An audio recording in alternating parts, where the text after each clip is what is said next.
আমাদের মেয়েদের জীবনটা কতটা অদ্ভুত না। জন্ম থেকে মৃত্যু পর্যন্ত আমরা কত রকম ভূমিকা পালন করি, কত রকম চরিত্র পালন করতে হয় আমাদেরকে। মেয়ের, মায়ের, বউয়ের কত রকম দায়িত্ব আমাদের পালন করতে হয়। আমরা মুখ বুঝে হাসি মুখে সব দায়িত্ব পালন করে যায়। একটা কথা পর্যন্ত বলি না আমরা।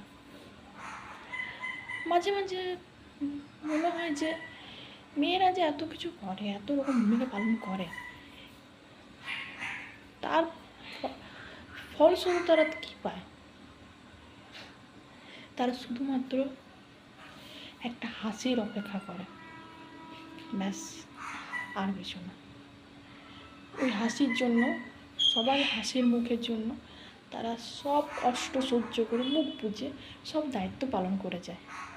ব্যাস, এই দায়িত্ব পালন করতে করতে কবে তাদের জীবনে শেষ হয়ে যায় তারা নিজেও বুঝতে পারে না।